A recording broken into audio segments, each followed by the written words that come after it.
Today's sponsor is Coastal Crypto. Coastal Crypto can be found at coastalcryptomining.com via the affiliate link down in the description below. They don't want to take up a lot of your time, and neither do I, because I want to get into the video. They are here to help miners find parts. If you're looking for ASICs or even GPUs or any other parts, be sure to check them out. Use promo code SOAT at checkout for 5% off any purchase on the website. The historic upgrade casts aside the miners who had previously driven the blockchain with promises of massive environmental benefits. The massive overhaul of Ethereum, known as the merge, has finally happened, moving digital machinery at the core of the second largest cryptocurrency by market value to a vastly more energy efficient system after years of development and delay. It was no small feat swapping out one way of running a blockchain known as proof of work for another called proof of stake. Quote, "The metaphor that I use is the idea of switching out an engine from a running car," end quote, said Justin Drake, a researcher at the nonprofit Ethereum Foundation who spoke to CoinDesk before the merge happened. The payoff is potentially gigantic. Ethereum should now consume 99.9% or so less energy. It's like Finland suddenly shutting off its power grid, according to one estimate. Ethereum's developers say the upgrade will make the network, which houses a $60 billion ecosystem of cryptocurrency exchanges, lending companies, non-fungible token marketplaces, and other apps, more secure and scalable too. When the merge officially kicked in at 6:43 a.m. UTC, more than 41,000 people were tuned into YouTube to an Ethereum mainnet merge viewing party. They watched with bated breath as key metrics trickled in, suggesting that Ethereum's core systems had remained intact. After about 15 long minutes, the merge officially finalized, meaning it could be declared as a success. The price of ETH, whose current market value near 200 billion, makes it the second largest cryptocurrency after Bitcoin, was largely flat after the merge. The update, which ends the network's reliance on the energy-intensive process of cryptocurrency mining, has been closely watched by crypto investors, enthusiasts, and skeptics for the impact it is expected to have on the wider blockchain industry. Mark Cuban, investor and billionaire owner of Dallas Mavericks basketball team, told CoinDesk he would be watching the merge with interest like everyone else, pointing out that it might make ETH, the network's native token, deflationary. It is most definitely making ETH deflationary. There's no ifs, ands, or buts about it. Let's be extremely clear. They removed the two new ETH minting process, block reward, that was going out to the miners. That was removed. So the only thing that's left in place right now is the actual fee burn from EIP 1559. For the uninitiated, EIP stands for an Ethereum Improvement Proposal. A while back, Ethereum implemented something called EIP 1559, which burned a portion of the fees on the network. You see, basically how both consensus mechanisms work, but how mining works and now validating the block on the network here is that you mine a block or validate a block in proof of stake, and in return, you get paid out basically two different separate things. Typically, you get paid out a block reward, which is the minting process of a given cryptocurrency, and then you get paid out fees. The fees are basically what people are paying you to make the transactions that they are performing on the blockchain. Well, EIP 1559 basically took the fees and split them into essentially two portions, one which would be a base fee and one which would be basically a tip, with obviously the tip being the portion of the fee that goes to the miner or the validator, and the base fee being a portion of the fee that is burned. Now, the tricky part about this is that this is a moving target, meaning as the block fills up and as essentially it shifts, the base fee increases and then will reset at a certain point. This can be utilized to also manipulate a lot of transactions on the network and so on. But basically what you need to know is that you have a moving target of base fee that is continuously being burned. It is not a question of, is it now deflationary? It is most definitely deflationary, because the portion that was inflationary, which was the minting process of new Ethereum coming into the network, which was the 2 Ethereum that came in on every single block that were paid to miners, was removed in the transition to proof of stake. Now, here's the problem we end up with now too. Eventually, Ethereum and the foundation does have to change this, because obviously if you have a continuously deflationary currency, eventually you have no currency left. If you keep burning all of the currency as part of this current, EIP 1559, you end up, burning all of the currency in existence and having no currency to actually utilize. So this is kind of a weird spot to be in now, because inevitably we know that Ethereum has to make a change and actually remove the deflationary aspect of it. When that will happen, how that will happen, and to what extent will kind of be interesting to say the least. Most cryptocurrencies don't have a consensus mechanism or, of course, a monetary policy that shifts as much as Ethereum. Ethereum has changed its monetary policy drastically since its inception, and it's done so without any clear rules or guidelines, which has put it in a position of, from the miners' perspective back in the day, kind of scummy, to be completely frank. And that's going to move on to the validators now. The validators can worry about that. They'll start to see how scummy it works out, and they can determine how they want to handle it. Of course, the difference between having proof of stake validators and miners here, which is going to be really interesting, is that the proof of stake validators have no ability to actually withdraw the ETH that they have now deposited. So at this time, no withdrawals are enabled. We're waiting on the Shanghai hard fork and the details for that. So even if anybody actually wanted to pull out because they weren't, making enough due to the change in monetary policy, they wouldn't be able to anyways. And that is kind of why we're seeing, I think, essentially a relatively stagnant price movement with Ethereum right now. And I think that will continue, and we might see a slow burn down for Ethereum over the next 6 months, depending on how all this shakes out. The idea was there from the start that Ethereum would eventually make the switch to proof of stake, but the transition was a complicated technical effort, an endeavor so risky that many doubted it would happen at all. And I do have to say this, I am extremely impressed that this was done as smooth as it was. The amount of things that could have gone wrong right off of the bat that didn't go wrong, from a technical perspective, it's actually quite a marvel that it was as successful as it was. And I think it'd be amiss to not actually mention that, right? Quote, "There's a part of me which has been completely realized that this is actually happening," end quote, Drake said. "I'm somewhat in denial, because I've trained myself to just expect it to happen in the future." The update's complexity was compounded by the fact that it may be one of the largest open source software endeavors in history, requiring coordination across dozens of teams and scores of individual researchers, developers, and volunteers. Tim Biko, an Ethereum Foundation developer who played a key role in coordinating the updates, said to CoinDesk, "I think the merge can genuinely get those people who were interested in Ethereum but skeptical of the environmental impacts to come and experiment with it."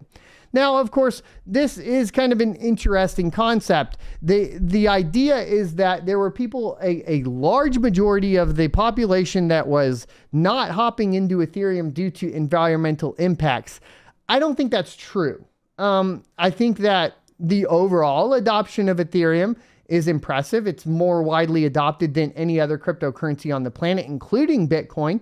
I think it's utilized more. It has more utility, NFT, DeFi, all that sort of stuff. I do not think there's a large segment of the population that was like, "Oh, I'm not touching Ethereum because of its environmental impact." I call BS on that. I don't think we're going to have a massive new influx of people on the Ethereum blockchain because all of a sudden now it's more environmentally friendly. No, the reason why Ethereum had a ton of adoption was because massive names were popping in and creating NFTs to sell to unwitting investors and then dump them on them when we hit a bear market. That's pretty much the reason why. And scam coins like Shiba Inu and all that sort of stuff, right? The memes, all of that, that is why. It's culture that surrounded Ethereum at the very end of the day that created essentially the ecosystem surrounding it, right? It was Ethereum being injected into the culture. That's what increased it. This whole idea that there's going to be some new influx of users, I don't buy it. I don't buy it. I'm sorry. But let's talk about the goodbye miners. In 2008, Bitcoin introduced the world to the idea of a decentralized ledger, a single immutable record of transactions that computers around the world could view, alter, and trust without need for intermediaries. Ethereum, introduced in 2015, expanded upon the core concepts of Bitcoin with smart contracts, or computer programs that effectively use the blockchain as a global supercomputer, recording data onto its network. That innovation was the essential ingredient behind decentralized finance and NFTs, the main catalyst of the most recent crypto boom. The merge retires Ethereum's proof of work system, where crypto miners competed to write transactions to its ledger and earn rewards for doing so by solving cryptographic puzzles. Most crypto mining today happens in farms, though they may be more aptly described as factories.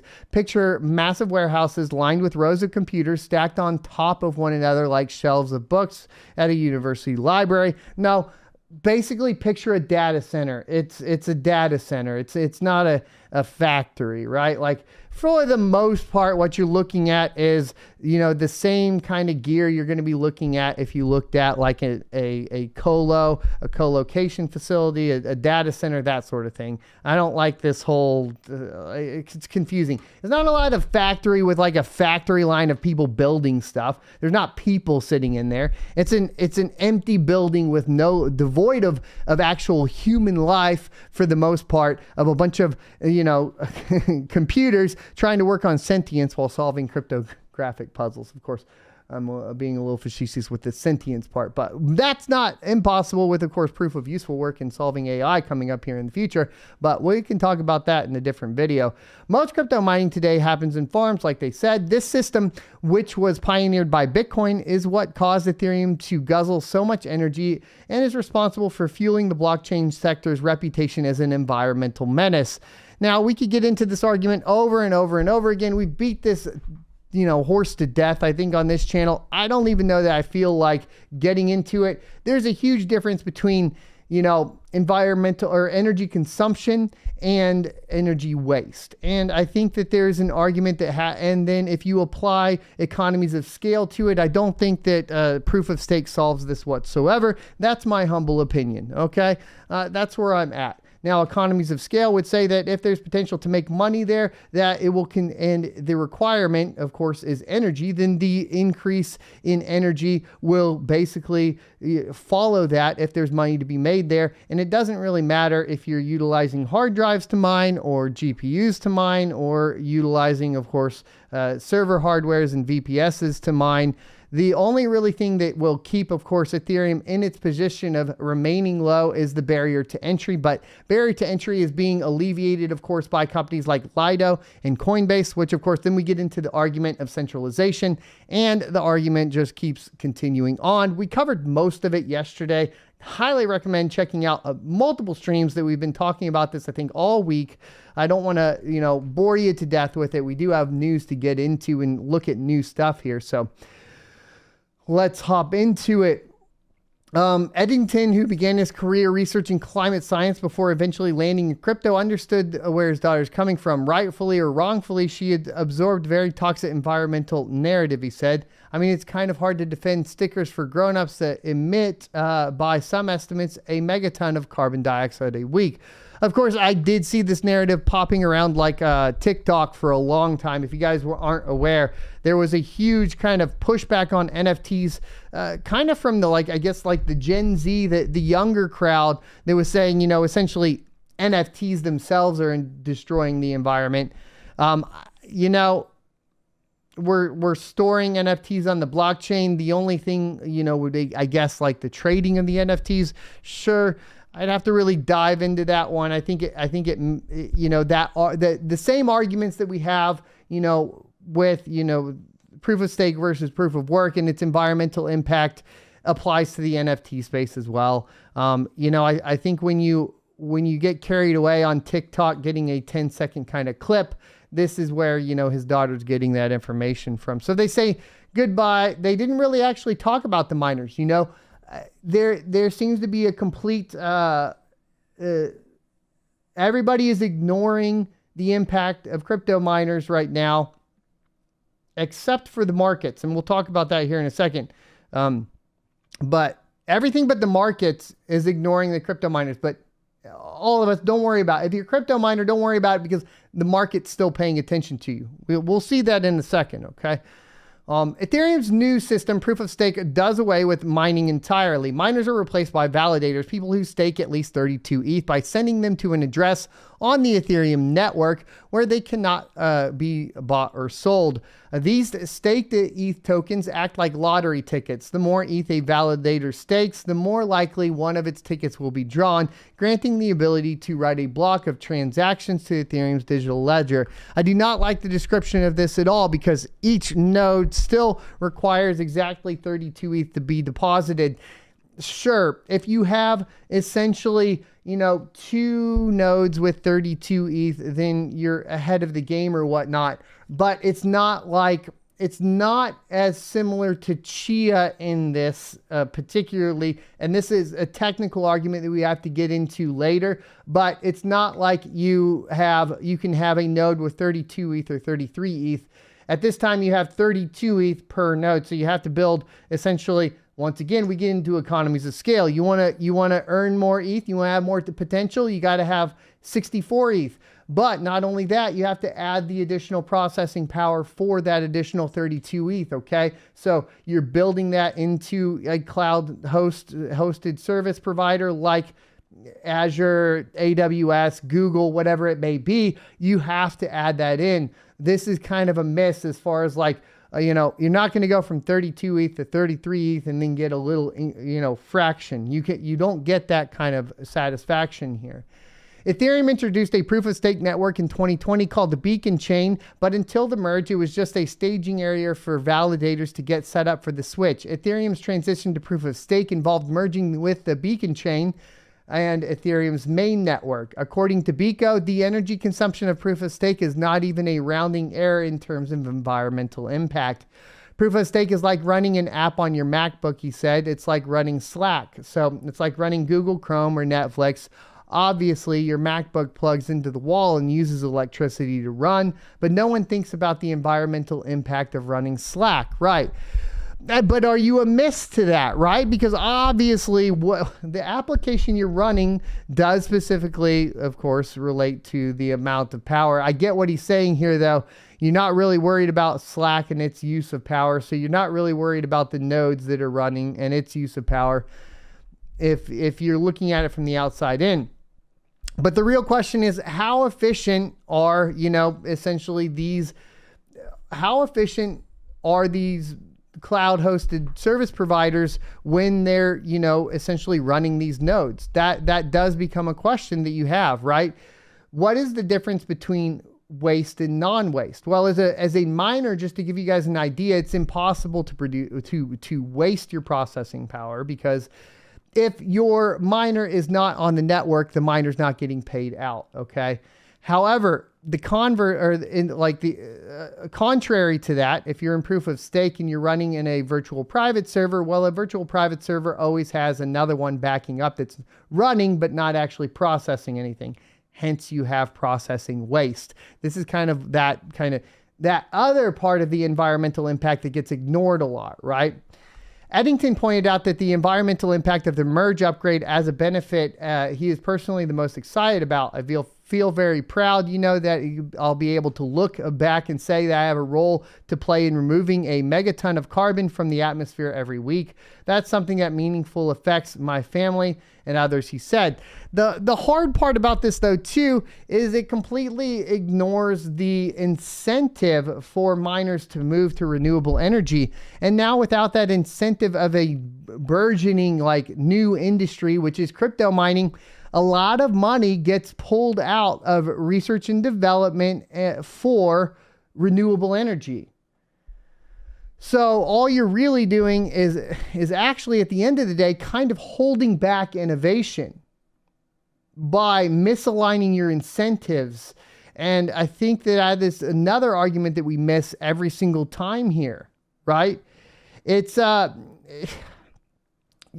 every single society's progress has always been aligned with their ability to utilize energy efficiently. Now, we could also even go into pulling, like, we could pull information from writings from Marx in regard to capitalism and its relation to innovation and how that all works together. I've actually gone into depth in this multiple times before. I definitely highly recommend going through some of my other videos to understand these concepts. But without an industry to spur on innovation, innovation doesn't happen. So now what happens is you just end up having an electricity grid that has no reason to actually innovate and get stuck on old, environmentally unfriendly forms of producing energy like coal, with no incentive to move up. But they do say they have incentives here for Ethereum. Rather than a single piece of open software, the Ethereum network is better understood as a nation state, a kind of living organism that comes together when a bunch of computers talk to one another in the same language, all following identical set of rules. Ethereum's new system introduces a set of incentives for people operating these computers to follow the rules as written, thereby securing the ledger from an unwanted tampering. Proof of work is a mechanism by which you take physical resources and you convert them into security for the network. If you want your network to be more secure, you need more of those physical resources, Biko explained. We've talked about why this actually impacts the price of cryptocurrency. And this is seen in the halving of Bitcoin. For the uninitiated, the halving of Bitcoin is the reduction of the reward. That block reward we talked about earlier in the show is the reduction of the block reward that gets paid out to the miners. Well, every 4 years on Bitcoin, it's cut in half. And we can actually see the impact of this on the markets as what happens every 4 years. Well, the price of Bitcoin goes up. So if we talk about proof of work in the mechanism and basically how it interacts with the markets, it's very clear that the physical resource of the energy that is being put into minting the new cryptocurrency is directly related to the price.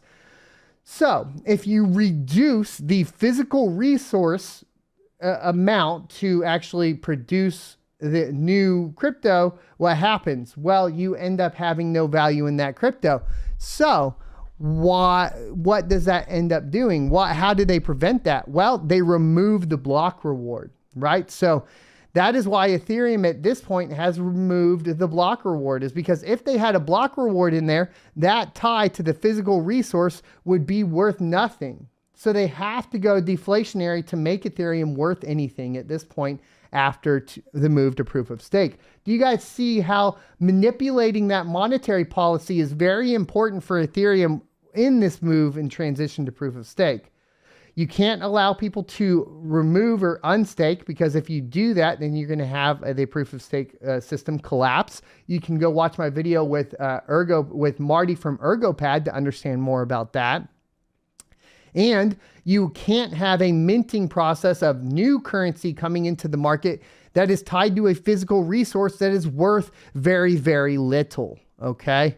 That is kind of the entire understanding of why they decided to remove that block reward and why they decided to implement EIP 1559 ahead of the move to proof of stake to make Ethereum deflationary. Proof of work is a mechanism by which you take, so there we go. Although Ethereum had thousands of individual miners operating and securing its proof of work network, computers from just 3 mining pools dominated a majority of the network's hash rate, a measure of the collective computing power of all miners. So what they're going to talk about here is a 51% attack and, of course, a centralization of hash power. But you need to understand the difference between a centralization of hash power and an actual centralization of hash power. Okay, so geographical restrictions, geographical location applies here. The individual that controls the actual hardware still applies here, and this is going to get contentious. I'm going to disagree with them on here because I already can read ahead. If a few of Ethereum's big mining firms colluded to amass a majority of the network's hash rate, they would have been able to execute a so-called 51% attack, making it difficult or impossible for anyone else to update that ledger. However, you still have individual self-interest at play here. There are still individuals controlling the hardware that could move their systems or move their rigs, their physical hardware, off of a single pool entity, okay? Now, They say here in proof of stake, the amount of ETH one stakes, not the amount of energy one expends, dictates control over the network. Okay, proof of stake boosters say this makes attacks more expensive and self-defeating. Attackers can have their stake fees slashed or reduced as a punishment for trying to harm the network. Except, what do we run into here that ends up being an issue? You still have single entities controlling a majority of it. The problem is now, of course, that single entity actually controls it all, right? Lido, for example, controlling majority of the staked Ethereum because the regular Joe can't afford to actually build his own node. So Lido controls all of the nodes, right? And they can pretty much perform an attack if they decide to collude on it. And there's nothing anybody can do because the person that actually went in and bought the ST ETH that then Lido is staking can't actually physically really withdraw that ETH. So they can't pull that stake out. They can't repoint their nodes. They can't take the control of the node back, right? Not your node, not your consensus. That's pretty much how this plays out, right? Not everyone buys into the proof of stake hype. There are no signs that Bitcoin, for instance, will ever abandon proof of work, which proponents insist remains one of the more battle-tested and secure systems. And although control of the Ethereum network will no longer be concentrated in the hands of a few publicly traded mining syndicates, critics insist that old power players will just be replaced by new ones. Lido, a kind of community-run validator collective, controls over 30% of the stake on Ethereum's proof of stake chain, like I said. Coinbase, Kraken, and Binance, three of the largest crypto exchanges, own another 30% of the network stake. Skepticism around proof of stake fueled Chandler Go, a prominent crypto miner, to announce in the lead up to the merge that he would launch a fork of Ethereum's old proof of work chain, a clone of Ethereum's blockchain that hums along using the old miner-based mechanism. Now, we'll talk about this too in a second. There's a lot going on today. I hope I have enough time to cover it all. Ethereum's core developers have generally derided proof of work forks as sideshows and scams, but Go's ETH POW effort, or ETHW as we now know it to be, and others like it have gained modest traction in certain corners of the crypto community. Here's the thing. The fact of the matter is ETHW is not killing it right now. Their RPC is down. Apparently the drops have happened, but for the most part, if you're in an exchange that was going to support the drop, they're not seeing it. And if you're trying to connect your MetaMask to the network, it's not actually happening. So end of the day, frankly, ETHW is not off to a great start right now.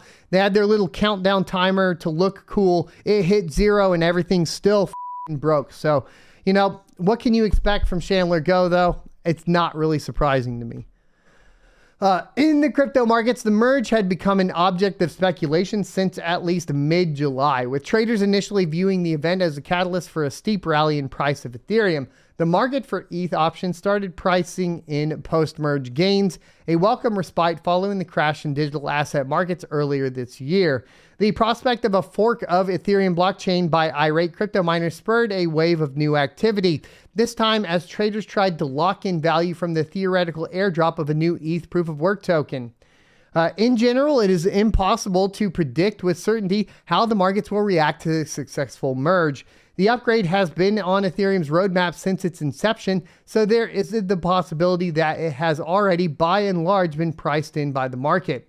I think if you asked me maybe about 3 weeks ago, I would say that not only is it priced in, it's overly priced in, said Kevin Zhou of Galios Capital. Now the market is roughly 70-30 in favor of this being a positive event for ETH. So what's next? This is the first step in Ethereum's big journey towards being a very mature system, but there are still steps left to go, said Vitalik Buterin, Ethereum's co-creator, as he reflected on the merge during Thursday's viewing party. He went on to mention Ethereum's relatively high fees and slow speeds, which were not addressed by the update, but remains as much a barrier to growing the network's user base as the environmental concerns ever were. At least Vitalik acknowledges, the Ethereum devs have acknowledged, the fact that this merge has, when they moved away from the naming scheme of ETH 2.0, they acknowledged that, this didn't solve anything at all, right? It didn't solve scalability. and it didn't solve fees. And it was weird that even running up all the way to the merge, a lot of media outlets, a lot of large crypto media outlets were still considering this ETH 2.0. I mean, even to the fact to where some people were trying to call out Charles Hoskinson for saying that ETH 2.0 wouldn't come until at least 2023 or probably 2024. And guess what? He's still correct. It's just people don't actually understand the technical underpinnings of what happened here, which is all it is a change in the consensus mechanism from proof of work to proof of stake, changing nothing else. At best case, we have reduced, of course, the carbon emissions of mining cryptocurrency. Buterin, Ethereum's most visible figurehead, previously outlined a set of next steps for the network that includes sharding, a method that should help address the network's sluggish transaction times and high fees by spreading transactions across shards, like adding lanes to a highway. Now, this is old as well. We're aware that sharding has now been replaced with dank sharding, the dumbest name I've ever known, but I understand that dank sharding comes from apparently the guy that created dank sharding. I'm pretty sure sharding has been pushed to the side completely.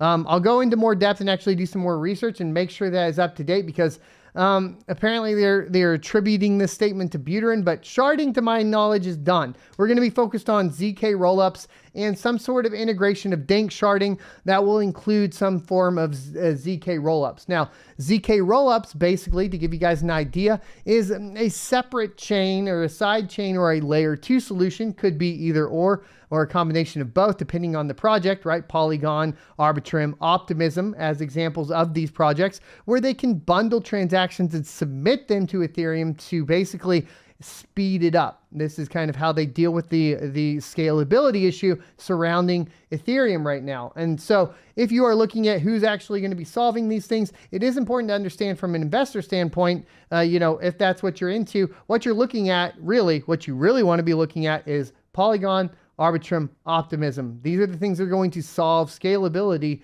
and it would be, if you're interested in investing in that type of thing, that would be the type of thing you'd be investing in. Obviously not financial advice from my point of view. I'm pointing you in the proper direction of what solves scalability for Ethereum, okay? That upgrade was initially slated to accompany the transition to proof of stake, but it was deprioritized given the success that third-party solutions called rollups have had in solving some of the same issues. We called this already out and talked about it. For Buterin, the merge is just the beginning. He says, quote, "To me, the merge just symbolizes the difference between early stage Ethereum and Ethereum we've always wanted to become," he said on Thursday in the live stream. "So let's go build all of the other parts of the ecosystem and turn Ethereum into what we want it to be." Of course, what Ethereum Foundation and what, Vitalik wants Ethereum to be may not be what the world needs or what the rest of the population actually wants cryptocurrency to be. If we look at all the problems, we discussed them in depth here on the channel, all week. So go in, take a look at them.